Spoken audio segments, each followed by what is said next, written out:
Hello everyone. So today we are going to start a new poem.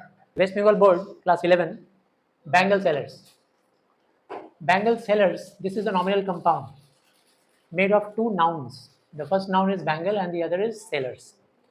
This is a verbal noun. A noun made out of verb. Sell क्या होता है? Verb होता है, उसमें er लगा दिया seller हो गया. Drive होता है verb er लगा दिया driver हो गया. तो बैंगल सेलर एक नॉमिनल कंपाउंड है जो बता रहा है ऐसे लोगों के बारे में जो बैंगल्स बेचा करते हैं, जो चूड़ियाँ बेचा करते हैं.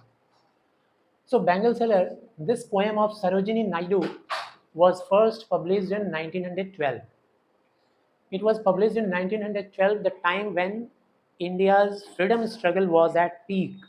Okay, and it was first published in the collection of her poetry, The Bird of Time. The bird of time उसका कलेक्शन ऑफ पोइट्री था सरोजिनी नायडू का. उसी में ये पहली बार छपा था 1912 में. Let us also know a little about Sarojini Naidu. Sarojini Naidu was born on 13th February 1879 and she died on 2nd March 1949. So this 13th of February, it became so notable. The birthday of Sarojini Naidu became so notable because of her personality that in India it is celebrated as National Women's Day. हर बार फरवरी के महीने में इनका जो birthday होता है वो मनाया जाता है नेशनल वुमेंस डे के रूप में. इनकी मृत्यु 2 मार्च 1949 में हुई. Basically, Sarojini Naidu was a Bengali Brahmin. She was a Bengali authoress and उसका जन्म हैदराबाद में हुआ. लेकिन हैदराबाद में उनका लव मैरिज हुआ एक साउथ इंडियन पर्सन के साथ, जिसकी वजह से उनको टाइटल नायडू मिला बाद में. But originally she was Bengali. Chatterjee थी, Chatterjee. This is a musical poem. Poem को पढ़ेंगे तो हम लोग को पता चलेगा this is a kind of lyric. Lyric means you know a poem sung in the form of a song. एक ऐसा पोएम जिसको हम लोग गाते हैं या गा के सुनाते हैं सॉन्ग के जैसा, उसको हम लोग बोलते हैं lyric. And this poem has been composed in the format of sestet. So there are 4 sestet. Sestet क्या होता है? सेस्टेट हम लोग उस पोएम को बोलते हैं जो 6 लाइन्स के अंदर लिखी जाती है. तो पोएम में आप देखोगे 6 लाइन करके 4 स्टैंजाज हैं. तो 4 सेस्टेट हैं इसके अंदर. और अगर हम लोग कपलेट की बात करेंगे तो हर सेस्टेट में कितने कपलेट होंगे? हर एक सेस्टेट में 3 कपलेट होंगे. कपलेट का मतलब जैसे दोहा, 2 लाइनों में लिखा हुआ दोहा, उसको बोलते हैं हम लोग couplet. She was the first Indian woman who was elected the governor of Uttar Pradesh in free India, and she was also elected the president of Indian National Congress. The first woman, पहली महिला थी जिसको Indian national Congress का president बनाया गया. Poem में एक और चीज़ जानने को मिलेगा that Sarojini Naidu she emphasises more on patriarchy. Patriarchal society is what? Patriarchal society हम लोग उस सोसाइटी को बोलते हैं जहाँ पे वुमेन को सब्जुगेट करते हैं और मेन को डोमिनेट करते हैं. मतलब हमारा जो सोसाइटी है ना, इंडियन सोसाइटी, वो क्या होता है? मेल डोमिनेटिंग सोसाइटी है. यहाँ पे मेल को ज़्यादा महत्व दिया जाता है और लेडीज़ को, वुमेन को इम्पॉर्टेंस नहीं दिया जाता है. ऐसे सोसाइटी को बोलते हैं पेट्रियार्की, पेट्रियार्कल सोसाइटी, जहाँ पे वुमेन के राइट्स को सब्जुगेट करते हैं, मतलब उसको दबा कर रखते हैं राइट्स को. वुमेन का इमेंसिपेशन जब होगा तभी पॉसिबल है कि वुमेन का सब्जुगेशन रोका जा सकता है. She played an important role in India's freedom struggle. अपनी कविता के जरिए उसने बहुत ही इम्पॉर्टेंट रोल प्ले किया. कैसे? ऐसी ऐसी कविताएं लिखी जिससे लोगों का दिल दहला, लोगों के अंदर मोटिवेशन आया, लोग इंस्पायर्ड हुए और देश की आज़ादी के लिए लोगों ने जी जान लगा के लड़ा. तो उनकी कविताओं में ऐसी ऐसी कविताएं हैं जिसकी वजह से उनको एक नेशनल एक्टिविस्ट के रूप में भी हम लोग देख सकते हैं. एंड कौन कौन से टाइटल से उनको पुकारा जाता है? तो she is called the Nightingale of India. ठीक है ना, महात्मा गांधी ने उनको बुलाया नाइटिंगेल ऑफ इंडिया, यानी भारतीय बुलबुल. हमारी लता मंगेशकर जी को भी बोलते हैं इंडियन नाइटिंगेल. तो she is called Indian Nightingale और इनको बोला जाता है नाइटिंगेल ऑफ इंडिया. नाइटिंगेल एक चिड़िया है जिसको कहते हैं हिंदी में बुलबुल. उसको उर्दू में भी टाइटल मिला था बुलबुल हिंद, भारत कोकिला. तो ये सब उनको कोकिला या यूँ कहिए कि बुलबुल, ये सब टाइटल से नवाजा गया. In the poem different shades of bangles, मतलब बैंगल के जो अलग अलग कलर्स होते हैं वो अलग अलग कलर्स सिम्बोलाइज करते हैं different stages of women's life. एक औरत की बहुत सारी कहानी होती है, उसके बहुत सारे स्टेजेस होते हैं लाइफ में. ठीक है ना, जैसे पुरुष की तुलना में बहुत ही कॉम्प्लिकेटेड लाइफ होता है वुमेन का.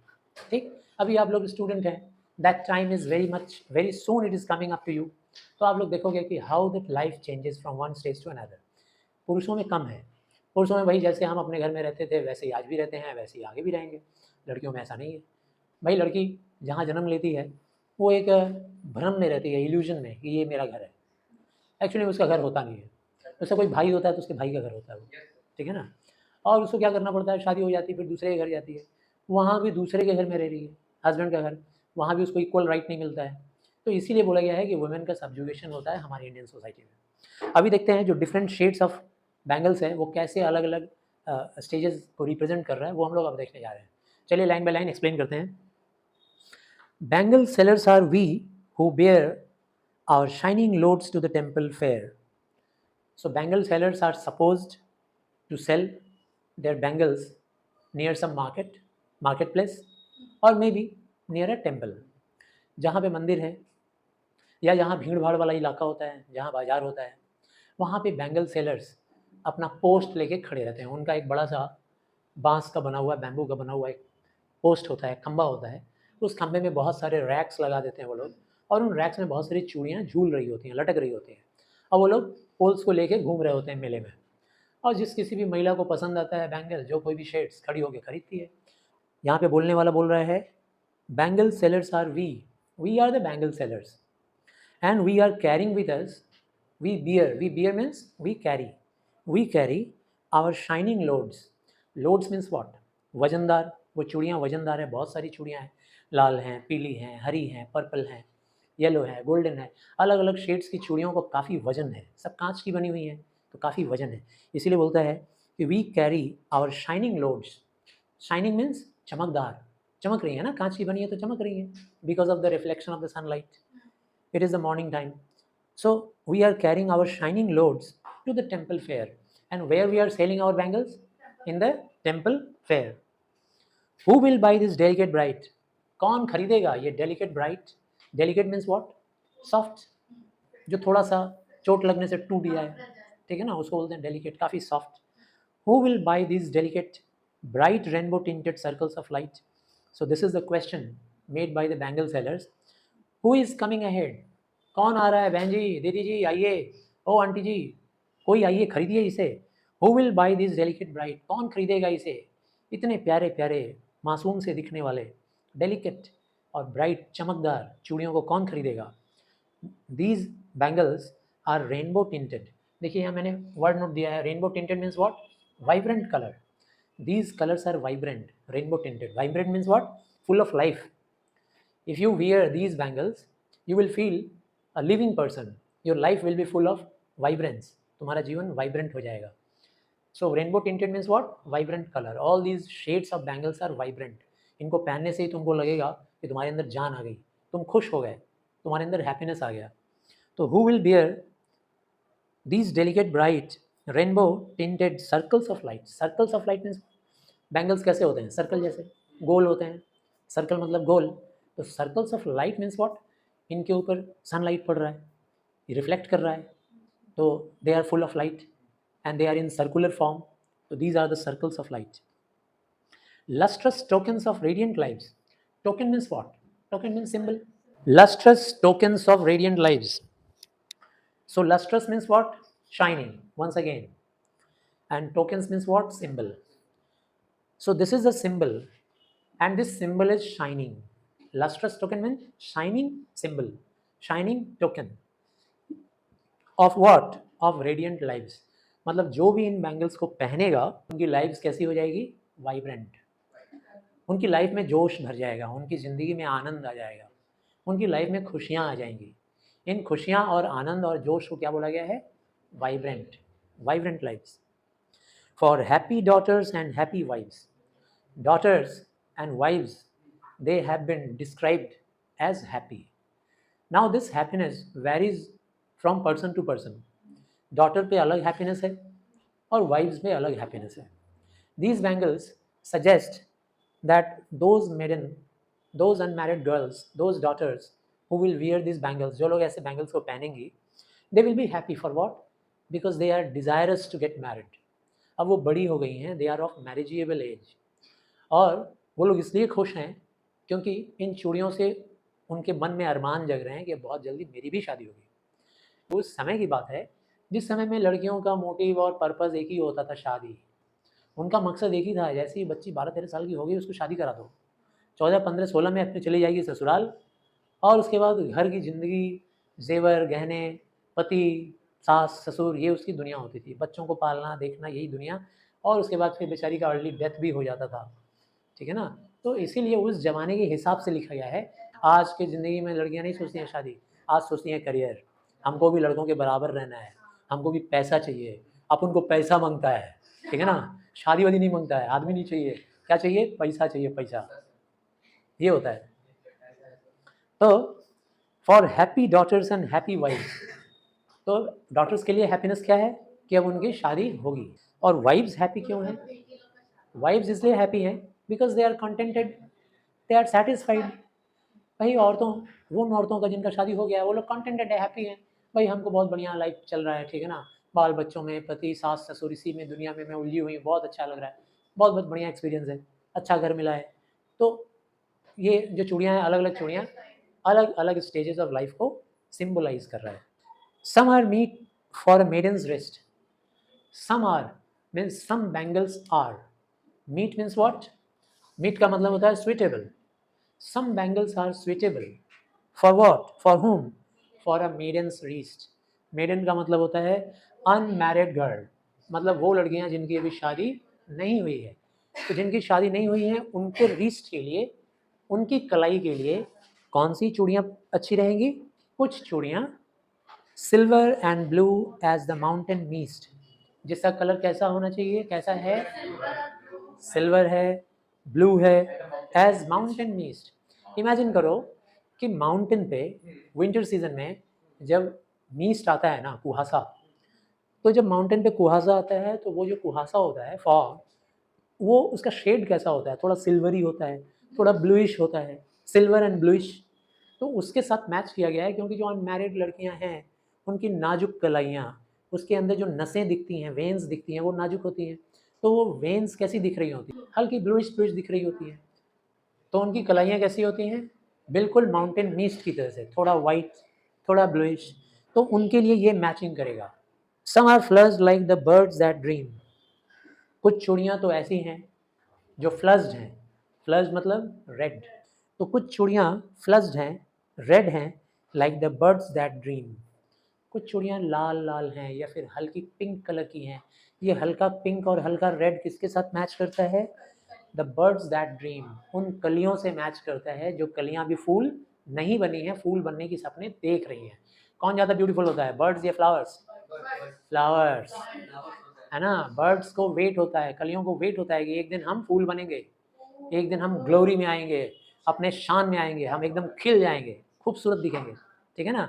तो बर्ड्स को वेट होता है खूबसूरत फूल बनने का। यहाँ बर्ड्स का कंपैरिजन किससे है? Unmarried girl.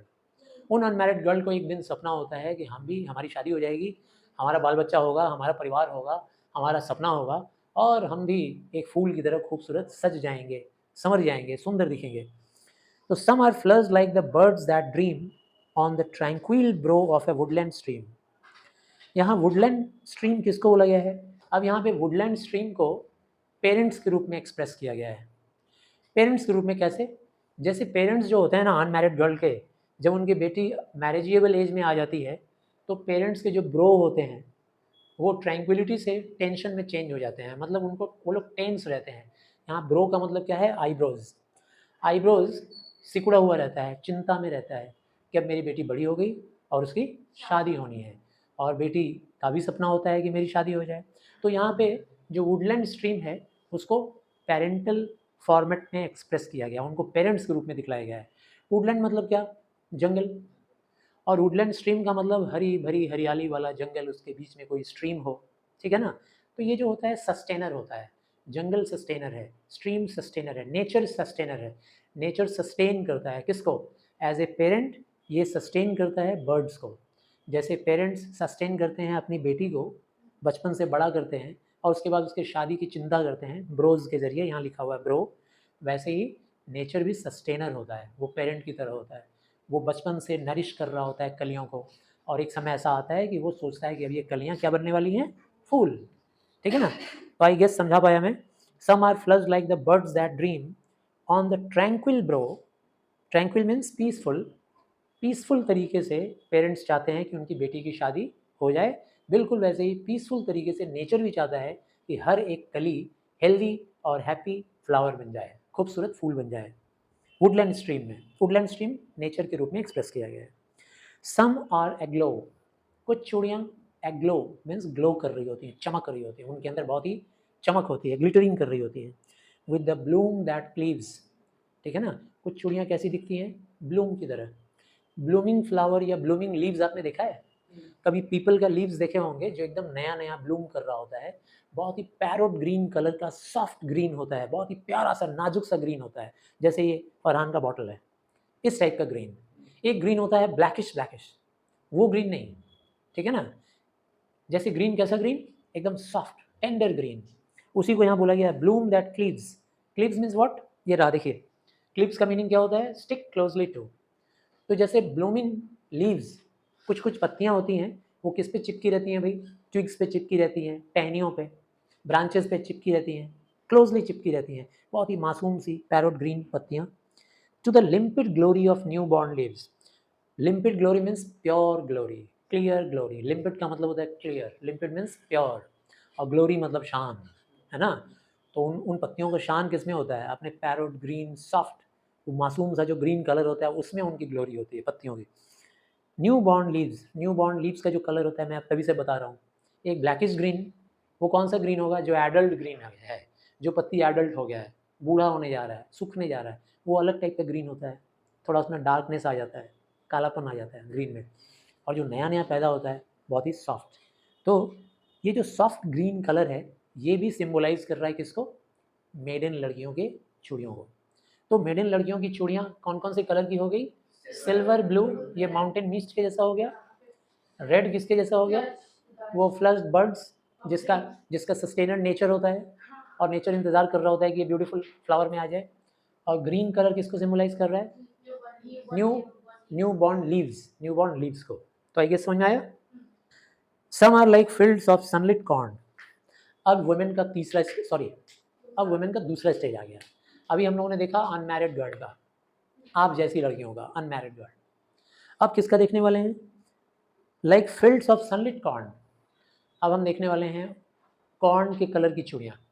सनलिट कॉर्न, भुट्टा का खेत होता है ना, तो भुट्टे के खेत में बहुत सारे भुट्टे उगे हुए हों और उसके ऊपर सूरज की रोशनी पड़ रही हो, तो कैसे दिखते हैं वो? गोल्डन, येलो येलो दिखते हैं, पीले से दिखते हैं या सुनहरे दिखते हैं, है ना. तो ये जो सुनहरा कलर है क्यों आ जाता है? भुट्टे में आपने देखा होगा फाइबर होता है, फाइब्रस, सूते सूते जैसा लटक रहा होता है, बहुत सारा हेयर जैसा होता है, फाइबर फाइबर. वो जो फाइबर होता है जब उसके ऊपर सूरज की रोशनी पड़ती है तो बहुत ही चमकदार हो जाता है. तो उसी को क्या बोला गया है? Sunlit corn. LIT, lit. Lit is the past participle of light. Sunlit, सूरज की रोशनी में नहाया हुआ कॉर्न, गोल्डन येलो कलर, उस टाइप की कुछ चूड़ियाँ हैं. Meet for a bride. Meet means बताइए Bhoomi? Suitable. So meet for bride, ये चूड़ियाँ सुइटेबल हैं किसके लिए? ब्राइड के लिए, दुल्हन के लिए. ऑन हर ब्राइडल मॉर्न, वो लड़की जो शादी करने ही वाली है, आज ही उसकी शादी है. शादी के दिन सुबह सुबह हल्दी का समय होता है ना, तो कैसी चूड़ियाँ पहनती हैं लड़कियाँ? येलो कलर की, गोल्डन कलर की, ये चूड़ियाँ पहनती हैं. Meet for a bride on her bridal morn. Morn means what? Morning. Morn means morning, bridal morning, शादी के दिन वाला morning. Some like the flame of a marriage fire. कुछ चूड़ियाँ कैसी होती हैं? ये भी सुइटेबल है उन लेडीज़ के लिए जिनकी शादी तुरंत तुरंत होने वाली है, उसी दिन होने वाली है. या तो वो गोल्डन येलो चूड़ियाँ पहनती हैं, और या तो फायरी चूड़ियाँ पहनती हैं. फायर का कलर कैसा होता है? Yellowish, yellowish orange, orange red. Orange red होता है ना फ्लेम का कलर, ऑरेंज रेड कलर की चूड़ियाँ होती हैं. Some are flushed like the birds, some like the flames of a marriage fire. कुछ चूड़ियों का कलर कैसा है? लाइक द फ्लेम्स, आग की लपटों को आपने देखा होगा, आग की लपटें ऑरेंज रेड जैसी होती हैं. Like the flames of a marriage fire. जब शादी हो रही होती है, हिंदू शादी, तो हिंदू शादी में अग्नि कुंड में अग्नि जलाया जाता है, आग जलाया जाता है, और अग्नि को साक्षी मान के आगे पीछे दूल्हा दुल्हन राउंड मार रहे होते हैं, 7 राउंड मार रहे होते हैं। तो वो जो आग का कलर होता है ना, वो सूटेबल है ऑरेंज रेड चूड़ियों से। ये इंडिकेट कर रहा है उन औरतों का जो औरतों का शादी हो रहा है या होने वाला है उसी दिन। ब्राइडल वुमेन बोल सकते हो आप, ब्राइडल वुमेन। और rich with the hue of her heart's desire, ये जो चूड़ियां हैं ना, they are very rich in the colour of, in the shade of heart's desire. किसी का जो हार्ट का डिजायर होता है वो भी बर्निंग होता है, लाइक फायर, पैशनेट डिजायर होता है, जोश से भरा हुआ डिजायर। उन ब्राइडल वुमेन के अंदर बहुत सारे डिजायर हैं, आने वाले भविष्य का सपना है, कैसा पति मिलेगा, कैसा घर होगा, कैसा परिवार मिलेगा, परिवार में शांति होगी कि नहीं, वो जो बगल वाली को सुनते हैं उसके जैसा तो मेरा नहीं हो जाएगा ना, रोज़ रोज़ कलह, रोज़ रोज़ झगड़ा मारपीट, ऐसा तो नहीं होगा। तो मन के अंदर बहुत सारे डिज़ायर होते हैं, बहुत सारे पैशन होते हैं, सपने होते हैं, उनको इंडिकेट करता है कौन सा कलर, फायर, रेड। तो rich with the hue of her heart's desire, इस लाइन के जरिए यही मीनिंग हो रहा है, उनका हार्ट का डिज़ायर एक्सप्रेस करता है। टिंकलिंग, टिंकलिंग का मतलब क्या है, खनकना, खनकती हुई चूड़ियाँ, ठीक है ना। जब चूड़ियाँ आपस में लड़ती हैं तो कैसी खनक आती है ना। बहुत सारी चूड़ियाँ अगर कोई लेडीज़ पहनी हो तो अगर तुम देखोगे भी नहीं कि कौन है, सिर्फ चूड़ियों की खनक आएगी तो पता चल जाएगा कि वहाँ कोई लेडी है। बहुत सारी चूड़ियाँ पहनी है। टिंकलिंग, ल्यूमिनस, ल्यूमिनस हैं, चमकदार हैं। ल्यूमिनस कलर देखे हो ना, चमकता हुआ, ट्रैफिक पुलिस वगैरह को देखे होगे, ठीक है ना। फ्लोरोसेंट कलर का वो लोग बैंड लगाए रहते हैं यहाँ पे, जैसे ही लाइट आता है तो वो चमक जाता है, ल्यूमिनस होता है, उसको बोलते हैं luminous. Tender, tender means soft, gentle and clear, clear का मतलब pure, purity. Tinkling, luminous, tender and clear, like her bridal laughter and bridal tear. अब वो जो चूड़ियों की खनक है, चूड़ियों की चमक है, उनका कंपैरिजन किससे किया गया, उनका कंपैरिजन किया गया उस चूड़ियों की खनक और उस चूड़ियों की चमक बिल्कुल उतनी ही प्योर होती है, उतनी ही क्लियर होती है, जितना प्योर और जितना क्लियर इन ब्राइडल वुमेन का, ब्राइडल लड़कियों का लाफ्टर एंड टीयर होता है। इनका जो लाफ्टर होता है वो एकदम क्लियर प्योर होता है, कोई उसमें मिलावट नहीं होता है, कोई धोखा नहीं होता है। और इनका टीयर्स में भी कोई मिलावट नहीं, कोई धोखा नहीं। जब इनकी शादी होती है तो दोनों ही इमोशंस इक्वल होते हैं इनके दिमाग में। खुशियों का इमोशन, लाफ्टर, मुस्कुराना, हंसना, खिलखिलाना, खुशी, ठीक है ना, और रोना भी, दोनों ही। रोना किस बात का भाई, बहुत सारे दर्द छिपे रहते हैं लाइफ में। क्योंकि क्योंकि अपनी माँ को, अपनी दादी को, अपने आस पड़ोस में महिलाओं को देखते आ रहे हैं तो कितना तकलीफ झेलती हैं वो। तो कहीं मेरे साथ भी तो वही नहीं हुआ, कहीं मैं भी तो नहीं वही सब झेलूंगी, वही मार धूड़, वही झगड़ा, वही परेशानी। हस्बैंड के साथ केमिस्ट्री नहीं मैच हुई तो वो अलग टेंशन, परिवार के साथ केमिस्ट्री नहीं मैच होगी, सारे लोग हमको सब्जुगेशन में लगे रहेंगे तो अलग टेंशन। तो ये पेन, इसकी वजह से दर्द, आंसू, ये एक अलग है, और लाफ्टर अलग है। आने वाला लाइफ कितना खूबसूरत होने वाला है, सपने सजा रहे हैं, कितना अच्छा होगा अगर पति दोस्त के जैसा मिल जाए, है ना, मेरे इमोशंस को समझे, मेरी फीलिंग्स को समझे, है ना, कितना अच्छा होगा, लाइफ हेवन हो जाएगा। और दुश्मन जैसा मिल जाएगा पति तो लाइफ हेल हो जाएगा।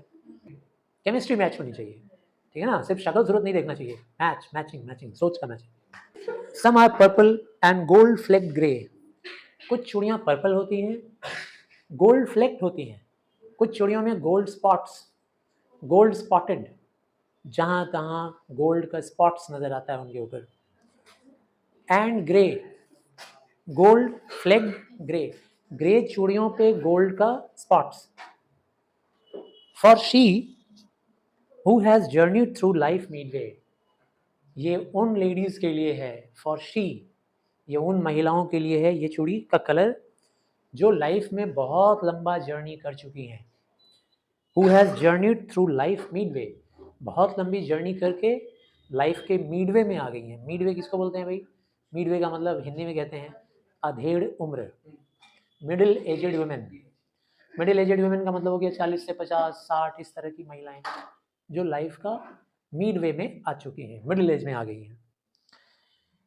For she who has journeyed through life midway, whose hands have cherished, जिनके हाथों ने, ये ऐसी लेडीज के लिए चूड़ियां हैं, कौन सी चूड़ियां, purple, gold flagged grey colour की चूड़ियां। ये उन लेडीज के लिए हैं जो लोग अपने लाइफ का जर्नी कंप्लीट करके हाफ वे में पहुंच गई हैं, मतलब मिडिल एजेड वुमेन के लिए ये वो हाथ हैं, इनके हाथ, इन लेडीज़ के जो हाथ हैं, इन लोगों ने चेरिश किया है। चेरिश किया है मतलब इन लोगों ने नरिश किया है, इन लोगों ने पाला है, पोसा है, इन लोगों ने संवारा है, संभाला है लाइफ को, अपने बच्चों के लाइफ को, अपने हस्बैंड के लाइफ को। हर एक मैरिड वुमेन को कहा जाता है कि she is the second mother of her husband. अपने हस्बैंड की वो दूसरी माँ होती है, और हर हस्बैंड अपने वाइफ का दूसरा पिता होता है, सेकंड फादर। क्योंकि जिस उम्र तक शादी नहीं हुई रहती है, हमारे माता पिता हमको देखते हैं। शादी हो जाने के बाद हम दोनों एक दूसरे को देखते हैं, हस्बैंड वाइफ एक दूसरे को देखते हैं। तो इन महिलाओं का हैंड्स ने चेरिश किया है, संभाला है, सजाया है, संवारा है, पाला है, पोसा है। हुज लव हैज़ ब्लेस्ड, इनके प्यार ने, इनके दुलार ने, इनकी अफेक्शन ने, मोहब्बत ने ब्लेस किया है किसको? इनके फैमिली को, इनके पतियों को ब्लेस किया है, इनके बच्चों को ब्लेस किया है, इनके सास ससुर को ब्लेस किया है। एंड क्रेडल फेयर सन्स, यहाँ पे तो सन्स की बात लिखी है, लेकिन क्या सिर्फ सन्स को ये लोग ब्लेस करती हैं? पूरे फैमिली को। इनके हाथों ने झूला झुलाया है, क्रैडल किया है, पालने जैसा काम किया है। सबके घर में तो झूले नहीं है, हाथ ही झूला है। बच्चों को इन्होंने क्रैडल किया है, झुलाया है अपनी बाहों में। फेयर सन्स, ब्यूटीफुल सन्स, इनके बच्चे जो अब बड़े होकर के फेयर हो गए, एक अच्छे इंसान बन गए हैं, एक न्यायप्रिय इंसान बन गए हैं, सोसाइटी को चेंज करने वाले बन गए हैं। Fair sons on her faithful breast, उन बच्चों को इन्होंने अपने हाथों में क्रैडल किया है और अपने ब्रेस्ट पे सुला के भी क्रैडल किया है। अपने सीने पर अपने बच्चों को, बेटों को सुलाती हैं ये महिलाएं, और सुलाकर उनको क्रैडल करती हैं, झुलाती हैं, उनको सुलाती हैं, उनको कंफर्ट देती हैं। And serves her house hold, और पूरे परिवार को सर्व करती है, सबको सर्विस देती है एक लेडी, है ना। वो एक कहने के लिए लेडी है, लेकिन जैसे ही शादी होती है वो किसी की माँ बनती है, किसी की पत्नी, किसी की बहू, किसी की भाभी, किसी की चाची, कितना नाम पड़ जाता है, उसका अपना नाम खत्म। चाची बन जाती है, मामी बन जाती है, और न जाने क्या क्या बन जाती है। आगे आने वाले दिनों में दादी बन जाती है, सास बन जाती है, नानी बन जाती है। And serves her house hold, और अपने पूरे हाउस होल्ड को वो सर्विस देती है इन फ्रूटफुल प्राइड, और उस सर्विस का फ्रूट भी तो नज़र आता है। पूरा फैमिली फ्लरिश करता है, पूरे फैमिली का बेनिफिट होता है, इसको बोला गया फ्रूटफुल रिजल्ट। और इस रिजल्ट को वो लोग प्राउड के साथ फील करती है, they feel very much pride. उनको प्राइड होता है कि मेरे हाथों से मैंने संवारा है मेरे घर को, मेरे पति को, मेरे सास ससुर को, मेरे बच्चों को मैंने संवारा है। This is a sense of pride. ऐसा प्राइड के साथ वो लोग फील करती हैं, fruitful pride. And worships the God at her husband side. ये लास्ट लाइन बड़ा स्ट्राइकिंग है। लास्ट लाइन में आपको सब्जुगेशन नजर आएगा। इतना कुछ करने के बाद तब जा करके वो लोग अपने पति की चहेती होती हैं। पति तब उनको रिस्पेक्ट देता है, तब उनको वैल्यू देता है, जब वो महिला उनके पूरे घर को संवारती है। तब वो हक पाती है कि हम अपने पति के बगल में बैठे हैं। पति बैठता है सेंटर में, पूजा करना होता है भगवान का तो सेंटर में बैठेगा, सेंटर ऑफ अट्रैक्शन पति होगा। और वहाँ पे एक वर्ड डाली है क्या? साइड, साइड में बैठती है। तब जाकर उसको चांस मिलता है कि भाई चलो अब मौका मिला है, पति ने एक्सेप्ट किया है अपने बगल में बैठाने के लिए, तब उसके बगल में उसको चांस मिलता है बैठने का, और वहाँ बैठ के भगवान की पूजा करती है, नॉट इन द सेंटर। अभी भी उसको सेंटर जगह नहीं मिलता इतना कुछ करने के बाद। इतना कुछ करने के बाद अगर हम लोग रिवर्स देख लें, क्या पति ये सब कुछ पत्नी के फैमिली के साथ करता है? नहीं। लेकिन पत्नी अपने पति के फैमिली के साथ ये सब कुछ करती है, हाउस होल्ड उसको अपना घर मानती है, अपने पेरेंट्स मानती है, अपने भाई बहन मानती है, और इतना कुछ करने के बाद लास्ट में पति के साइड में जगह मिलता है। तो आई गेस सबको समझ में आया। ये डिफरेंट शेड्स देख रहे हो, यहाँ पे शॉर्टकट में देख लोगे समझ में आ जाएगा। बैंगल फॉर मिडिल एजेड क्या क्या है? Purple, golden, grey. Bangles for young bridal women, yellow and red. और ये जो बैंगल्स है वो रिप्रेजेंट कर रहा है ह्यूमन एलिमेंट।